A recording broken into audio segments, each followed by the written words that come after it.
तो जैसा कि पिछले एपिसोड में हमने देखा था, वांगलिंग फिलहाल यहाँ पे फर्स्ट फ्लोर पे एंटर कर जाता है। अब आगे, अब इस बिल्डिंग के बाहर वान लोंग रुक चुके थे। अब यहाँ पर सिटूनान फिर से हंसता है, यार ऐसी टेक्निक्स इन्हें तो मैं देखूं भी ना। पर वांगलिंग फिलहाल सिटूनान की बातों को इग्नोर मार देता है। अब इसे फर्स्ट फ्लोर पे एक टेक्निक दिखती है, फायर ड्रैगन करके। सिटूनान कहता है ये काफी बेसिक टेक्निक है, बहुत लो क्वालिटी का फायर इसमें यूज होता है। दूसरा टेक्निक ये देखता है, टॉप क्वालिटी टेक्निक एस्केप लिखा हुआ था। सिटूनान फिर से कहता है ये भी ट्रैश है। ऐसे ये पढ़ते रहते हैं और सिटूनान सभी को ट्रैश कहते रहता है। एक थंडर टेक्निक भी आता है, ये फिर से सेम कहता है। अब एक टेक्निक आती है इमॉर्टल ट्रांसफॉर्मेशन। ये कहते हैं ये टेक्निक ठीक है पर उतना भी खास नहीं है, इससे तो मैं 100 गुना ज्यादा पावरफुल टेक्निक जानता हूँ। अब वांगलिंग समझ जाता है और ये सेकंड फ्लोर की तरफ पढ़ता है। सिटूनान एक नजर देखता है और बहुत सारी टेक्निक्स को एक साथ कहता है, ये सभी भी लो क्वालिटी की हैं। अब वांगलिंग कहता है अरे आप एक सीनियर हो, रैंक 6 सिटी से हो, कंट्री से हो, तो आपके लिए तो बेसिक्स ये मतलब छोटी लेवल की टेक्निक्स है, पर हमारे जैसों के लिए ये भी शायद काफी होती हैं। सिटूनान इससे कहते हैं कि जल्दी से कल्टीवेशन करो और फाउंडेशन लेवल पे पहुंच जाओ, उसके बाद तुम इस टेक्ट को छोड़ सकते हो। वांगलिंग भीतर से बाहर निकल रहा था। वान लोंग भी कहते हैं तुम इतनी जल्दी क्यों आ गए, क्या तुमने टेक्निक पिक कर लिया? समय ले सकते हो, अच्छी टेक्निक पिक कर सकते हो। अब वांगलिंग कहता है कि मैंने एक टेक्निक चूज कर लिया। वान लोंग पूछने ही वाले थे कि कौन सी टेक्निक, तब यहाँ पर एक आवाज आती कि मेरा नाम पुनानजी है और मैं डाओ सेक्ट का हूँ, हैंग्यू सेक्ट के जूनियर, जल्दी आओ और मुझे ग्रीट करो। अब ये बात सुनकर वान लोंग एकदम सरप्राइज थे, यार ये कौन है? फिलहाल यहाँ पर 10 से 12 लोग बाहर आते हैं। इनमें से दो लोग थे वो कुछ ज्यादा खास थे। एक वो ओल्ड वुमेन थे, ये खास करके वान लोंग और वांगलिंग की तरफ देखती, फिर आसमान की तरफ। अब इन दो के पीछे में 10 एल्डर्स खड़े थे, सभी के चेहरे पर एक सिकन सी थी। इधर सिटूनान भी सीरियस हो जाते और वांगलिंग से कहते कि बाहर से जो भी आवाज आया है उनमें से जो भी एक बंदा है वो नासेंट सोल लेवल पे है और तुम्हारा हैंग्यू सेक्ट अब ये बड़ी मुसीबत में है, तुम्हें यहाँ से निकलना पड़ेगा। फिलहाल मैं उसे थोड़े समय के लिए ब्लॉक कर पाऊंगा, अगर मेरी बॉडी होती ना तो मैं बताता उसको। अब यहाँ पर ये जो ओल्ड लेडी थी ये उस बंदे पुन्नान को कहती है कि आप यहाँ पर क्यों आए हैं, क्या बताएंगे? अब ये जो भी बंदा था ये कहता है कि 500 साल पहले एक बार को मैं हैंग्यू सेक्ट से डर भी चाहता, पर अब कोई मतलब नहीं। और फिलहाल जो हैंग्यू सेक्ट का ये एक ब्लॉकेज था उसे एक ही पल में ये तोड़ देते हैं। इधर वान लोंग वांगलिंग से कहते कि मेरे साथ रहो। वांगलिंग इन्हें फॉलो करता है और फिलहाल ये दोनों ये जो पाइन पीक था वहां पे पहुंच जाते हैं। अब यहीं पर वो जो ओल्ड वुमेन और बाकी लोग थे सब यहीं पे थे और ये लोग एक फॉर्मेशन बना रहे थे। इस दौरान ये ओल्ड लेडी कहती है वान लोंग से कि जो भी इनर डिसाइपल्स हैं उन्हें इकट्ठा कर लो, शायद हमारा समय अब काफी खराब है। और जो फॉर्मेशन था ये इसे फिर से स्ट्रॉन्ग करने लगती है। पुन्नानजी यहाँ पर फिर से अटैक करता है। अब क्योंकि ये नासेंट सोल लेवल पर था तो बाकी लोगों से काफी स्ट्रॉन्ग था। अब इसे जो भी एल्डर रोकने की कोशिश करते हैं जो कि फाउंडेशन लेवल पर थे, एक के बाद एक ये खून की उल्टी करके बेहोश होते जा रहे थे। पुन्नानजी के हाथ में एक पर्पल रंग का गॉड था और उसमें से एक रेड लिक्विड बाहर निकलता है और आसपास के एरिया में मानो ये आग सा लगा देता है। अब फिलहाल जो बैरियर था अब इस आग की वजह से इसमें क्रैक्स आने शुरू हो जाते हैं और एक करके एक जो भी एल्डर्स इसे संभाल रहे थे वो गिरते जाते हैं। धीरे धीरे बस यहाँ पे 4 एल्डर बचते हैं। इनमें से 2 कोर फॉर्मेशन लेवल पे थे और 2 फाउंडेशन लेवल पे। फिलहाल यहाँ पर जो भी इनर डिसाइपल्स थे वो इकट्ठा हो चुके थे, जैसे कि वांग हाओ, हालांकि पहले से रिकवर कर चुका था पर फिर भी अभी वीक था। पुन्नानजी भी हैरान था कि यहाँ का फॉर्मेशन शायद जो भी एल्डर ने बनाया था 500 साल पहले काफी स्ट्रॉन्ग बनाया था। अब यहाँ पर जो ओल्ड लेडी थी ये फिर से बोलती है कि पुन्नानजी, हैंग्यू सेक्ट का आपके साथ तो अच्छा ही रिलेशन था, अब हमें मारना क्यों चाहते हैं? पुन्नानजी को कोई फर्क नहीं पड़ता, एक बार बस इतना बोलता है तुम इस फॉर्मेशन को खोल दो तो शायद तुम्हारा ये फॉर्मेशन एटलीस्ट बचा रह सकता है। पर क्योंकि ये लोग मानते नहीं तो पुन्नानजी लगातार एक के बाद एक अटैक कर रहा था और जो भी एल्डर्स थे फिलहाल वो बेहोश होते जा रहे थे या कुछ मर भी जा रहे थे। धीरे धीरे जो माउंटेन्स को सीढ़ियां कनेक्ट करती थी अब वो भी टूट रहे थे और फाइनली इनका जो डिफेंस था वो पूरी तरह से टूट जाता है। अब जो फॉर्मेशन को संभालने वाले 2 लोग थे यानी ओल्ड लेडी और लियू वेंजू, बस यही बचते हैं। पुन्नानजी तुरंत ही एंटर करता है और कहता है कि वांगलिंग वो कहाँ पर है? वांगलिंग भी हैरान था, ये इनर डिसाइपल्स के साथ था कि ये बंदा आते ही ये मुझे क्यों ढूंढ रहा है। पुन्नानजी खुद स्कैन करता है और इसकी नजर वांगलिंग पे पड़ती है। अब क्योंकि पुन्नानजी काफी सीनियर था तो ओयांग ने इसे जो भी चीज था वांगलिंग के बारे में बता दिया था कि ये लोग बस वांगलिंग की वजह से हारे थे। पुन्नानजी फिलहाल वांगलिंग की तरफ देखता है और कहता है तो तुम हो वांगलिंग? वांगलिंग भी एकदम रेस्पेक्टफुली ग्रीट करता है कि हाँ सर, मैं ही वो डिसाइपल वांगलिंग। फिलहाल पुन्नानजी अब वो जो 2 लोग बचे हुए थे एल्डर्स में उनकी तरफ देखकर कहता है कि तुम्हारे सेक्ट के जो नासेंट सोल लेवल के एक्सपर्ट्स थे किसी और कंट्री में मारे जा चुके हैं, अब तुम्हारे पे कोई और अटैक करके तुम्हारे हैंग्यू माउंटेन को लेगा, इससे अच्छा तुम क्यों ना हमारे डाउ सेक्ट को दे दो। लियू वेंजो समझाने की कोशिश करते हैं कि वैसे भी हमारा रिलेशन अच्छा है, क्यों ना आप इसे छोड़ दो। यानी माउंटेन को रहने दो। पूनान जी कहते अगर तुम लोग रेजिस्ट करते रहोगे तो मैं तुम लोगों को पूरी तरह से डिस्ट्रॉय कर दूंगा। और जो ओल्ड लेडी रहती है वो कहती कुछ साल हमें मौका दीजिए, कम से कम 500 साल, फिर हम आपको इसे दे देंगे। अब इस दौरान पूनान जी ये हुआन लोंग की तरफ देखता और कहता है कि तुम्हारा वो जो पर्पल मून स्वॉर्ड है उसे दे दो, मेरा जो जूनियर है ओ यांग उसे ये चाहिए था।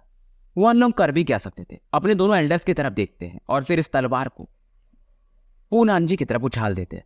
पर पूनान जी जैसे तलवार को पकड़ते हैं, इसके जो अंदर का वो स्पिरिट रहता है इन पे अटैक करता है, पर तुरंत ही अपने पावर से इस ड्रैगन को ये रेजिस्ट कर लेते हैं। स्वॉर्ड में जो चमक थी फिलहाल वो शांत हो जाती है।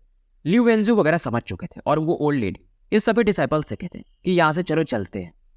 अब यहाँ पर पूनान जी कहता है कि जो भी चाहे तुम्हारे डाओ सेट को ज्वाइन कर सकता है, तो यहाँ पे रुक सकता है। फिलहाल इन जो ओल्ड लेडी थी और वो सीनियर, उनके साथ बस 2 ही एल्डर्स आगे बढ़ते हैं और जो बाकी 8 एल्डर्स थे वो यहीं पे रुक जाते हैं। ओल्ड लेडी भी कहती जिसको फॉलो करना है कर सकता है, सबके अपने अपने रास्ते होते हैं। वांग ज़ो जो था वो यहीं पे रुक जाता है और वो जो लड़की थी इसे पसंद करती थी वो भी यहीं रुक जाती है। पर जो लड़की जाओ थी वो यहाँ से निकल जाती है और वांग हाओ कहता है मैं तो यहाँ रुकने नहीं वाला ब्रदर वांगलिंग, मैं घर जा रहा हूँ, मैं आपकी फैमिली का भी ध्यान रखूंगा। वांगलिंग भी जानता था अगर मैं डाओ सेक्ट को ज्वाइन किया तो शायद इन लोगों को पता चल सकता है। थोड़ी देर सोचने के बाद ये भी यहाँ से निकल जाता है। तभी पूनान जी कहता है जैसे ही वांगलिंग जा रहा था कि वांगलिंग तुम रुक जाओ। वांगलिंग भी कहता है कि सीनियर आप ऐसा क्यों चाहते हैं कि मैं रुकूं। पूनान जी कहते हैं अगर मैं तुम्हें रुकने को कह रहा हूं तो तुम्हें रुकना ही पड़ेगा, इसमें कोई सको सवाल नहीं होना चाहिए। ल्यू वेंजी को भी गुस्सा आता है पर ये कह भी क्या सकती थी, फिर भी ये ट्राई करती कि वांगलिंग हमारा हेड डिसाइपल है, एटलीस्ट इसे तो छोड़ दीजिए। पूनान जी इस समय वांगलिंग से कहते हैं कि तुम्हारा हैंग्यू सेक्ट अब ये नाम में रह जाएगा, क्या फिर भी तुम मतलब उन लोगों को फॉलो करना चाहते हो, डाओ सेक्ट को ज्वाइन करोगे तुम्हारा फ्यूचर ब्राइट होगा। पर वांगलिंग यहाँ पर हुआन लोंग की तरफ बढ़ जाता है।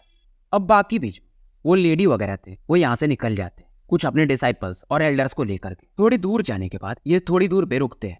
अब इनके जनरेशन के शायद 2 एल्डर्स इनके साथ थे और हुआन लोंग जनरेशन के भी कुछ एक ही थे और वांगलिंग के जनरेशन के टोटल बस 12 लोग। ये फिर भी कहती है कोई नहीं, फ्यूचर में हम फिर से स्ट्रांग होंगे, बस वेट करो, मैं और ल्यू जैसे ही नासेंट सोल लेवल पे पहुंचेंगे हम हर एक चीज ले लेंगे वापस। जैसे कि एल्डर शांग हुआन ये लोग अभी भी यहाँ पर थे और ल्यू वेंजू भी कहते हैं कि फिलहाल हमें बस एक जगह ढूंढना पड़ेगा और हम वहां पर अपना सेक्ट को स्टैब्लिश कर सकते हैं। मैंने वैसे भी एक जगह बनाया हुआ है जो कि यहाँ से कई किलोमीटर दूर है, हजारों किलोमीटर, और वो एक माउंटेन के जैसा है, फिलहाल हम वहीं पे रह सकते हैं। और वो लेडी भी कहती है कि वहां पर जाने के बाद मैं एटलीस्ट 100 साल प्रैक्टिस करूंगी तो मैं भी नासेंट सोल लेवल पे पहुंच सकती हूँ। अब ल्यू वेंजू भी यहाँ पर जो 2 फाउंडेशन लेवल के एल्डर्स थे यानी शांग हुआन और सॉन्ग यू की तरफ देखते हैं। फिलहाल इनको भी ये समझाते हैं कि थोड़ा गार्ड पे रहना, हम थोड़े समय के लिए अपनी ऑरा को रिकवर करेंगे।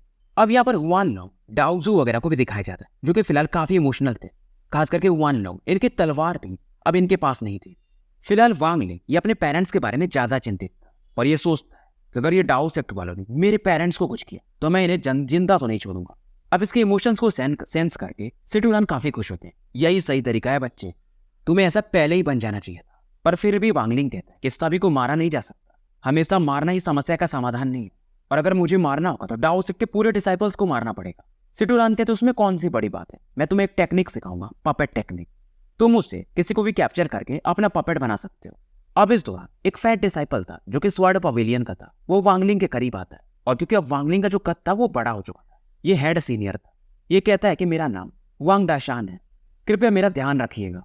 वांगलिंग इससे कहता है अगर तुम्हारे पास समय है ना तो ज्यादा कल्टीवेट करने पे ध्यान दो, किसी के भरोसे मत बैठो, न तो मेरे न तो किसी और के। वांग डाशान भी कहता है सेक्ट तो जा चुका है सीनियर ब्रदर, फिलहाल जितने भी सीनियर्स हैं उसमें आप स्ट्रॉन्गेस्ट हो, मैं कितना भी कल्टीवेट करूंगा इतना जल्दी तो ऊपर नहीं जा सकता हूँ। और यहाँ पर जो सीनियर जैंग थे वो भी वांगलिंग की तारीफ करते कि यार तुम्हारा कल्टीवेशन सच में काफी जल्दी ऊपर गया। अब बाकी जो सीनियर्स थे एक दूसरे से बातें करते हैं, जैसे कि लू शो ये कहते वांगलिंग अगर तुम डाओ सेक्ट में रहते तो तुम्हारा फ्यूचर और भी ब्राइट होता। अब जैसे कि जांग डासुन जो भी था ये 5th लेयर पे था, जैन डेकुन ये 6th लेयर पे, और जो लू शोंग था शायद वो 8th लेयर पे। और इस दौरान ये वांगलिंग से पूछते हैं कि आपका क्या लेवल है। वांगलिंग इस बार सच बता देता है कि 14th लेयर। अब इन्हें ये भी नहीं लगा था कि वांगलिंग इतना स्ट्रांग होगा, ये एकदम हैरान थे। और लू शोंग इसे कॉन्ग्रेचुलेट करता है कि तुम जल्दी ही फाउंडेशन लेवल पे पहुंच जाओगे और एक तरह से अब तुम सच में हमारे एल्डर सीनियर ब्रदर बन चुके हो, मैं 2nd सीनियर रहूंगा। ऐसे करके ये सभी को 2nd, 3rd, 4th वाला जो रैंक था वो खुद दे देते हैं। फिलहाल ये डिस्कशन कर रहे थे और जो ओल्ड लेडी थी और ल्यू वेंजू ये फाइनली अपनी आंखें खोलते हैं। ल्यू वेंजू तुरंत ही कहते हैं यानी वांगलिंग और बाकियों की तरफ देखकर, यानी जो 3-4 मेन थे, कि तुम लोग बाकी डिसाइपल्स का प्रोटेक्शन करोगे, एल्डर्स को भी ये अपने अपने काम समझा देती है और फिलहाल ये लोग कुछ डिस्क वगैरह यूज करते हैं और यहाँ से काफी तेजी से उस माउंटेन की तरफ बढ़ जाते हैं। सिटुनन इस दौरान बताते हैं वांगलिंग को कि ये एयर ट्रैवल टेक्निक है, कोई ज्यादा खास नहीं है, और मैं जब अपने समय में टेक्निक यूज करता था यानी एयर ट्रैवल टेक्निक, तो 10,000 लोगों को एक साथ लेके जा सकता था, मुझे बैलेंस भी नहीं करना पड़ता था।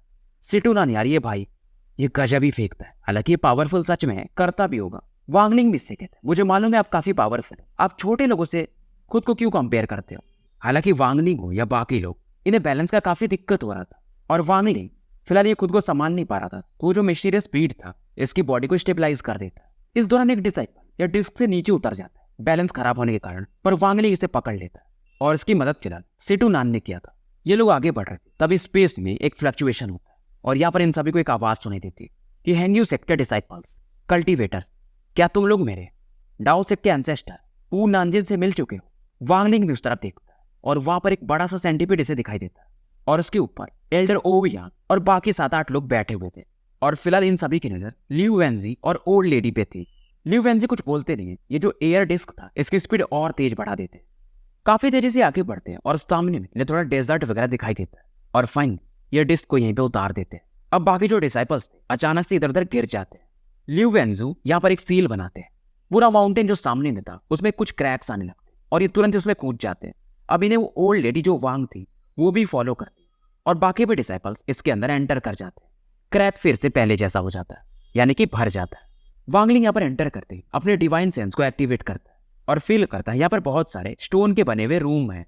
लियू वेंजी ये सभी से पूछते हैं क्या सभी लोग एंटर कर गए, और ये कहते हैं कि तुम सभी तो कल्टीवेशन लेवल पे हो ही, तो बहुत दिनों तक बिना खाए भी रह सकते हो, और जो भी यानी जिनको जरूरत पड़े एक रूम था जहाँ पर खाने वगैरह मौजूद भी थे।